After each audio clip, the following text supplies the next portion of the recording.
নির্বাচন কমিশনকে স্বাধীনভাবে কাজ করতে দিতেই তত্ত্বাবধায়ক সরকার দরকার বললেন সংস্কার কমিশনের প্রধান। সুষ্ঠু ভোটের স্বার্থে দলগুলোকে বিভেদ কমানোর পরামর্শ। আমাদের বিভক্তিটা এত চরম পর্যায়ে পৌঁছেছে, এটা ওই যে যাই করা হোক এক পক্ষ ভালো বলবে আরেক পক্ষ খারাপ বলবে। গণ আন্দোলনে এক হাত হারিয়েও খেদ নেই শখের ফটোগ্রাফার আতিকুল ইসলামের। স্বপ্ন দেখেন নতুন এক বাংলাদেশের। যে জিনিসগুলোর জন্য অঙ্গানী হয়েছি, তো সেই জিনিসগুলো আমরা না পাই, তাহলে আমি আতিকুলের জীবন দিয়ে দিতে ভেদাভেদ করবো না। আমি কিন্তু আগে এরকমটা ভেবেছি, হয়তো মরবো না তো বিজয় করে ফেলবো। তিস্তার পানি কিছুটা কমলেও দুর্ভোগ কমেনি উত্তরের বানভাসীদের। এখনও প্লাবিত 5 জেলার নিম্নাঞ্চল, শুরু হয়নি ত্রাণ তৎপরতা।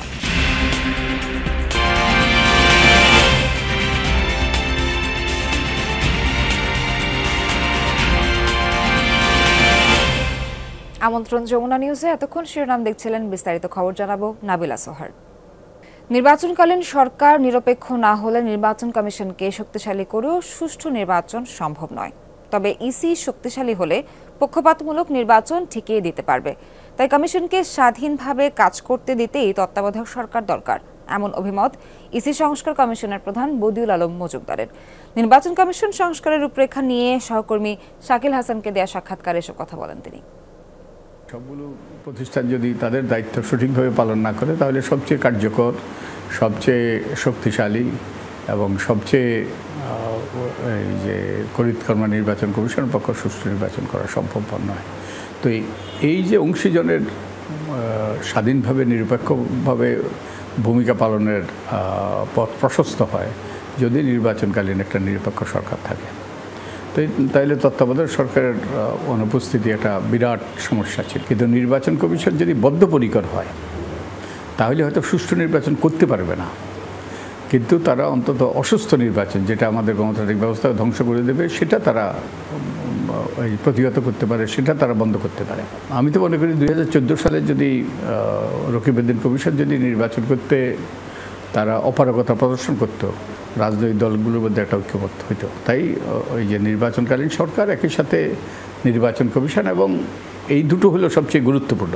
আপনার কমিশনের পক্ষ থেকে কোন ধরনের প্রস্তাব থাকবে যে তত্ত্বাবধায়ক সরকার ফিরিয়ে আনার বিষয়ে? তো হয়তোবা এই বিচারিক প্রক্রিয়ায় আমরা প্রতিকার পাবো, এটা হয়তো ফিরে আসবে। এরপরে যে সংবিধান সংশোধনের কমিটি, তারা হয়তো এটাকে আরও কীভাবে পরিচালিত করা যায়, আরও কার্যকর করা যায়, সে ব্যাপারে হয়তো তারা সুপারিশ করতে পারে।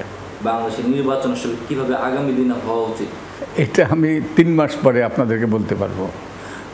আমরা আমাদের যখন একত্রে বসবো, আমরা বসে যখন পর্যালোচনা করব, পর্যালোচনা করে আমরা কতগুলো সুপারিশ আমরা প্রণয়ন করব এবং প্রণয়ন করে আমরা সরকারের কাছে দেব। নিরপেক্ষ নির্বাচন কি বাংলাদেশে আসলে সম্ভব? আমার তো মনে হয় করা সম্ভব। এখন দিন দিন দূরও হয়ে যাচ্ছে, এটা ঠিক, কারণ আমাদের বিভক্তিটা এত চরম পর্যায়ে পৌঁছেছে, এটা ওই যে যাই করা হোক এক পক্ষ ভালো বলবে আরেক পক্ষ খারাপ বলবে। রাজনৈতিক দলগুলোর ভিতরেও তো গণতন্ত্রের চর্চা হওয়া দরকার, যেটি আমাদের দেশে অনুপস্থিত। সেটি নিয়ে কি আপনার কোনো প্রস্তাবনা থাকবে না? যদি রাজনৈতিক দল গণতান্ত্রিক আচরণ করে, স্বচ্ছ হয়, দায়বদ্ধ হয়, তাহলে গণতান্ত্রিক উত্তরণের পথ সুগম হবে। আওয়ামী লীগের নির্বাচনের আসার সুযোগ আছে বা নাই, বা হচ্ছে তারা আসলে কীভাবে আসবে, না আসলে কেন আসবে না, যদি একটু বলতেন। আমি আশা করি যে তারা সংগঠিত হতে পারবে এবং তারা সংগঠিত হয়ে নির্বাচনে অংশ নিতে পারবে, এবং যাতে নির্বাচনটা অংশগ্রহণমূলক হয়, প্রতিযোগিতামূলক হয়, সুষ্ঠু গ্রহণযোগ্য হয়। নির্বাচনের সঙ্গে ক্ষমতার যোগ আছে। এদেশে ক্ষমতায় গেলে সব পাওয়া যায়, আর হারলে সব হারাতে হয়।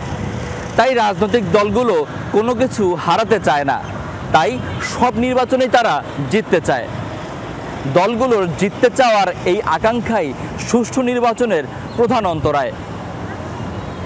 এমন মানসিকতা পরিত্যাগ করা গেলে সুষ্ঠু নির্বাচন সম্ভব বলে মনে করছেন নির্বাচন বিশেষজ্ঞরা। শাকিল হাসান, যমুনা নিউজ, ঢাকা। 19 বছর বয়সী টকবগে তরুণ আতিকুল ইসলাম আর করতে পারবেন না শখের ফটোগ্রাফি। 5 আগস্ট বিজয়ের দিনে পুলিশের গুলিতে আহত হন তিনি। হারাতে হয় ডান হাত। তবে এই নিয়ে এখন আর মন খারাপ নেই আতিকের। যে নতুন বাংলাদেশের স্বপ্ন দেখে আন্দোলনে নেমেছিলেন তা পূরণ হলেই সার্থক হবে তার আত্মত্যাগ। বিস্তারিত জানাচ্ছেন লামিয়া তিথি, ক্যামেরায় ছিল জিহাদ ইসলাম।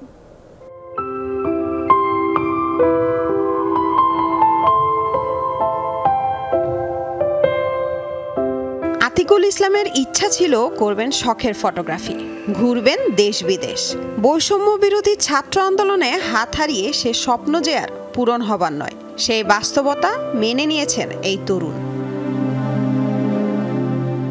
বিজয়ের দিন উত্তরায় পুলিশের গুলিতে আহত হয় আতিকুল। 5 ও 6 তারিখে তেমন চিকিৎসা না পেয়ে ডান হাত কেটে ফেলতে হয় 7 আগস্ট। তার আক্ষেপ, যদি তাৎক্ষণিকভাবে সঠিক চিকিৎসা পেত তাহলে হয়তো হাত হারাতে হতো না, করতে পারত শখের ফটোগ্রাফি।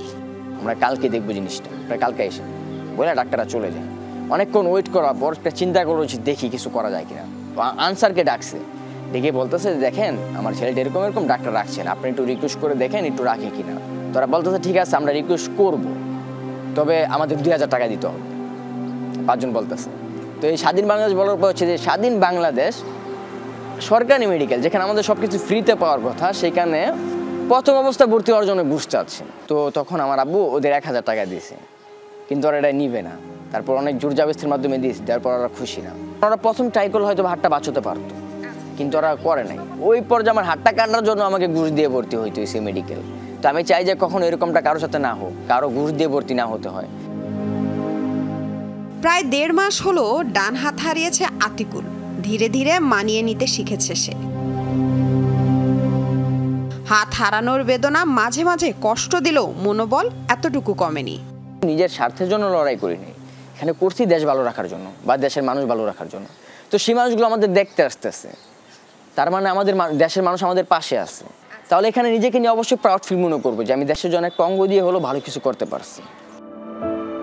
তরুণ আতিকের মুখে লেগে থাকে হাসি, আর মন খারাপ করতে চায় না সে। আকুল আবেদন, আন্দোলনে হতাহতদের আত্মত্যাগ যেন বৃথা না হয়। শারীরিক যে ক্ষতিটা হয়েছে আমি মনে করি যদি আমাকে একটা দুনিয়াও লিখে দেওয়া হয় এটা অসম্ভব, এটা একবার সম্ভব না। তবে সম্ভব এরকমটা মনে করবো যদি দেশের মানুষ আমাদের পাশে থাকে। মনে করি যে আমার যে হাতটা আছে এটা হচ্ছে আমার বাবা মা, আমার যে হাতটা নেই, যে ডান হাতটা, এটা হচ্ছে পুরো বাংলাদেশের মানুষ। যে জিনিসগুলোর জন্য অঙ্গানী হয়েছি, তো সেই জিনিসগুলো আমরা না পাই তাহলে আমি আত্মীয়গুলো জীবন দিয়ে দিতে ভেদাভেদ করবো না। আমি কিন্তু আগে এরকমটা ভেবেছি হয়তো মরবো না, তো বিজয় করে ফিরবো, প্রয়োজনে আমি আবারও মাঠে নামবো। 9ম শ্রেণী পর্যন্ত পড়েছেন আতিকুল ইসলাম। উত্তরার আজমপুরের রাজলক্ষ্মী কমপ্লেক্সের একটি দোকানে কাজ করতেন বিক্রয়কর্মী হিসেবে। এখন বিভিন্ন সংস্থা থেকে পাওয়া অনুদানে চলছে তার সংসার।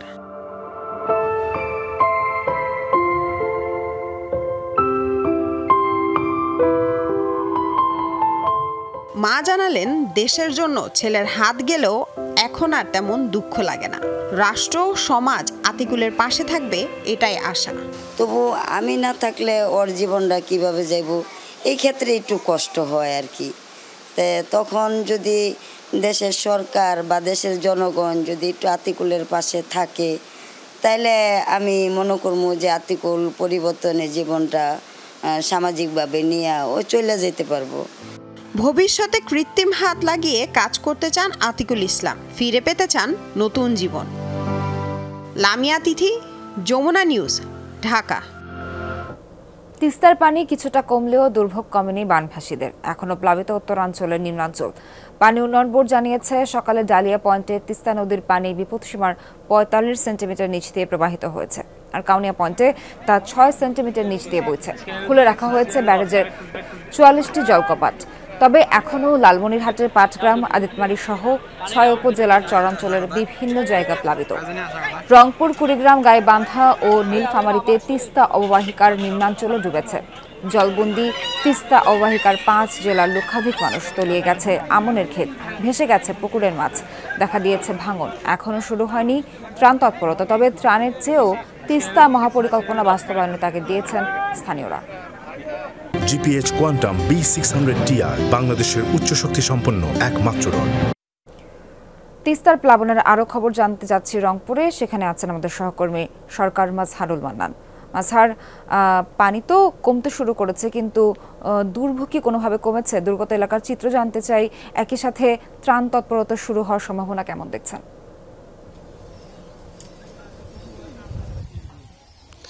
সোহার, দুর্ভোগের চিত্র দিয়ে যদি শুরু করি, আপনি জানেন যে তিস্তায় এই মুহূর্তে কাউনিয়া পয়েন্ট এবং ডালিয়া ব্যারেজ পয়েন্টে পানি কমে গেছে, বিপদসীমার নিচ দিয়ে প্রবাহিত হচ্ছে, কিন্তু এর সাথে কিন্তু দুর্ভোগটা বেড়েছে।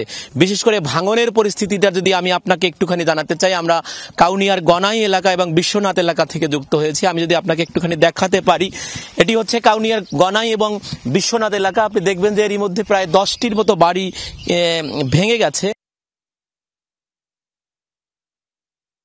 যে তার একটি ঘর ছিল, সেই ঘরটি নিতে নিতে তার যা মুরগি থেকে শুরু করে গবাদি পশু যা ছিল সেগুলো কিন্তু কিন্তু তার এই জায়গা থেকে চলে গেছে। এবং এখন এই ভাঙনটা এতটা ভয়াবহ আকার ধারণ করেছে যে এটি যদি কোনোভাবে ঠেকানোর চেষ্টা করা না হয়, তাহলে কিন্তু এই এলাকায় একটি শাহিনের বাজার আছে এবং আশেপাশে অনেক কিছু সরকারি বেসরকারি স্থাপনা আছে, সেগুলো কিন্তু ভাঙনের মুখে পড়বে। আর যে সমস্ত জায়গা বাড়িঘর থেকে পানি উঠেছিল, সেই পানিগুলো নেমে যাচ্ছে, কিন্তু সেটা ধীর গতিতে নেমে যাচ্ছে এবং সেখানেও দুর্গত মানুষের কিন্তু ভোগান্তিটা খুবই বেড়েছে। এবং আপনি যেটি বলছিলেন যে ত্রাণ তৎপরতা সেভাবে শুরু হয়নি এখনো, কিন্তু এই অঞ্চলের মানুষ আসলে কোনোভাবেই এই যে ত্রাণ বা অনুদান সেটি কিন্তু তারা চায় না। তারা বারবার বলবার চেষ্টা করছে তিস্তা মহাপরিকল্পনা যদি বাস্তবায়ন করা যায়, অর্থাৎ তিস্তার 2 তীর বেঁধে দিয়ে যদি তিস্তাকে খনন করা যায়, তাহলে কিন্তু তাদের এই দীর্ঘ যে সমস্যা আছে সেই সমস্যার স্থায়ী সমাধান হবে বলে তারা মনে করেন। এবং এই জন্য তিস্তা মহাপরিকল্পনা বাস্তবায়নের কাজ এখনই শুরু করার দাবি তাদের। সোহার, মাঝার, ধন্যবাদ আপনাকে।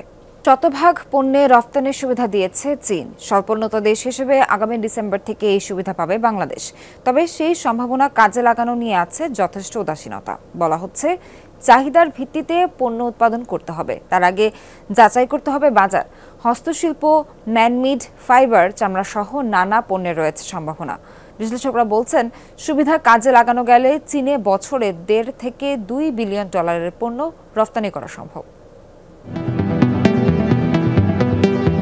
জনসংখ্যার দিক থেকে বিশাল সম্ভাবনাময় বাজার চীন। রপ্তানিকারক হিসেবেও বিশ্বে উঠে এসেছে বৃহৎ এই দেশের নাম। বলা যায় বাংলাদেশের একক বৃহত্তম বাণিজ্য অংশীদার চীন।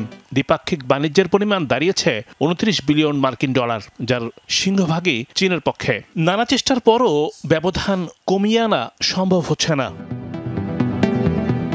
2020 সালে 97% বাংলাদেশি পণ্যে শুল্কমুক্ত সুবিধা দেয় চীন।